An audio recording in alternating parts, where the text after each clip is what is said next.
这几档台湾的性平观念有大大提升，不过同志团体调查，其实也有过半的受访者认为，若要对同事、对主管谈论性别的议题，嘛是真有压力。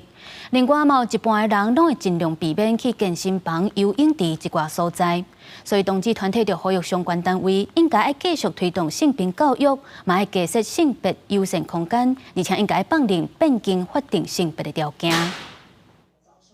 上司质疑说，为什么要录取一个就是性别有疑云的一个员工？跨性别女性美貌讲出外界对家己性别的疑问，感觉真困扰。根据民间团体的统计，有5成跨性别者认为，参同事中国说明跨性别身份是真无简单，甚至只有17%的跨性别者在工作场当中无受过无友善的对待。我们公司有一个员工系统，是可以查找到所有的同仁的资料，然后那个性别是我不能更改，然后我也不能把它取消。这个东西是面对全公司，但是我觉得这样被这个系统出柜。那在工作场，另外有4成的跨性别者在公共场所有互人接机过，有的人甚至会选择禁叫。在医疗场所，也有超过一半的跨性别者，因为医护人员使用身心小者化名叫号，造成困扰。我们现在马上可以做的，其实是制度跟活动以及空间设计的改革，就说性别友善厕所的设计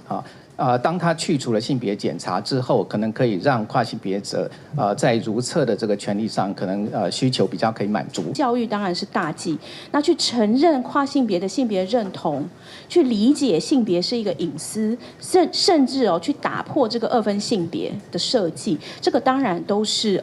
对于跨性别来说，每一天的应对，每一次的接触都能够友善。民间团体指出，台湾法律强制规定爱接受手术才通改变性别，条件有较严格。但是根据统计，只有7%的人有执行这种手术，也就是有9成外的跨性别者使用家己无法度认同的身份证。民间团体望会当透过修法降低跨性别者伫身份证登记的条件。记者郭文婷随台北报道。